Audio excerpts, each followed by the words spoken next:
ભારતના પ્રચંડ પ્રહાર બાદ હવે પાકિસ્તાન તાડપત્રીને સહારે છે। અલગ અલગ એરબેઝ પર તાડપત્રીથી ભારતના પ્રહાર ઢાંકવામાં આવ્યા। મુરીદ કે એરબેઝ પર નુકસાનગ્રસ્ત એરિયાને તાડપત્રીથી ઢાંકવામાં આવ્યું। મુરીદ એરબેઝ પર મિસાઇલના વાડને ટેન્ટથી કવર કર્યું।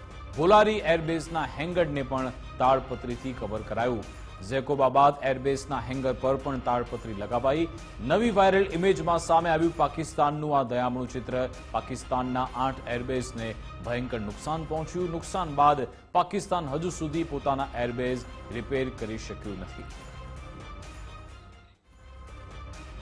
તો પાકિસ્તાનની કેવી હાલત થઈ છે ભારતના પ્રહાર બાદ, એના એક બાદ એક દ્રશ્યો સામે આવે છે। હવે તો આ દુનિયા માને છે, દુનિયાની અલગ અલગ સેટેલાઇટ એજન્સી પણ આ બધા પિક્ચર રિલીઝ કરે છે।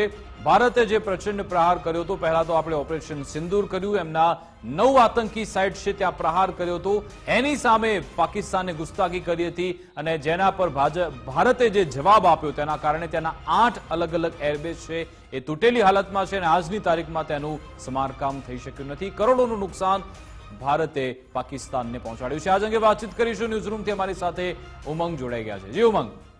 વિકાસ, તમે પરિસ્થિતિ જુઓ, આ આતંકિસ્તાન પાકિસ્તાનની કે એક બાજુ જે વિશ્વ પાસે જે કટોરો લઈને ભીખ માંગવા નીકળતું આ પાકિસ્તાન, અને 8 ઠેકાણો ઉપર ભારતે જે જવાબી કાર્યવાહી કરી હતી પહેલગામમાં હુમલો થયા ત્યારબાદ, એ પાકિસ્તાનના જે એરબેઝ છે એને હવે તાડપત્રીથી ઢાંકવા પડ્યા છે। બિચારા પાસે બીજી કોઈ સુવિધા પણ નથી। પાકિસ્તાન પૂરી તરીકેથી કહીએ તો એ પરાસ્ત થયું છે અને એના બોલતા પુરાવા છે સેટેલાઇટ ઇમેજ થકી જોવા મળે છે।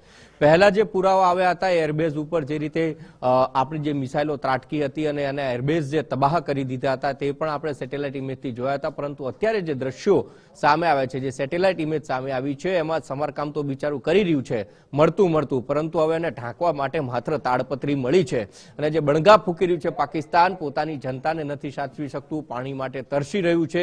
બીજી તરફ હજી પણ એ પાકિસ્તાન એવું ઈચ્છી રહ્યું છે, અમેરિકા પાસે પણ આજીજી કરી રહ્યું છે અને મદદ માંગી રહ્યું છે કે ભારત સાથે વાતચીત કરાવી દો। આ પાકિસ્તાનની સાચી હકીકત કે એ દેશ મૃત અવસ્થામાં જતો દેખાઈ રહ્યો છે। અને આ જે ફોટો આવ્યા છે સેટેલાઇટ ઇમેજ, કે જે એરબેઝ તબાહ થયા તેમાંથી 2 કે 3 એરબેઝ છે ત્યાં સમારકામ તો ચાલુ કર્યું, પરંતુ એના જે ફોટોગ્રાફ જે આવ્યા છે, ફોટોગ્રાફ આમ જોવા જઈએ તો હાસ્યાસ્પદ છે। કારણ કે તાડપત્રી ઢાંકીને કયા પ્રકારનું કામ આ પાકિસ્તાન કરવા જઈ રહ્યું છે, અથવા તો શું કરી રહ્યું છે, અથવા તો પૈસા નથી એની પાસે બિલકુલ પણ, કારણ કે જે લોન મળે છે લોન પણ એ વ્યાજ ચૂકવવામાં પૂરું થઈ ગયું છે પાકિસ્તાન। 2 લોન ભલે ને પાકિસ્તાન લઈ આવ્યું, પરંતુ એ લોનની વપરાશ એ આતંકમાં જ કરતું આવ્યું છે પાકિસ્તાન। હવે એની પાસે તાડપત્રી ખરીદવા જેટલા જ પૈસા વધ્યા છે ને એટલા માટે જ આ એરબેઝ જે છે તેને તાડપત્રીથી ઢાંકી દેવામાં આવ્યા છે। અને બીજા જે 8 જેટલા જે એરબેઝ હતા એના તો હજી ઠેકાણા નથી મળતા કે શરૂઆત ક્યાંથી કરશે ને કેવી રીતે કરશે। આ પરિસ્થિતિમાં ઉભેલું પાકિસ્તાન હજી પણ વિશ્વ પાસે ભીખ માંગી રહ્યું છે અને સાથે અમેરિકાને પણ એ મદદ માંગી રહ્યું છે કે ભારત સાથે અમારી વાતચીત કરાવી દો। જી બિલકુલ, આભાર ઉમંગ તમામ જાણકારી આપવા બદલ।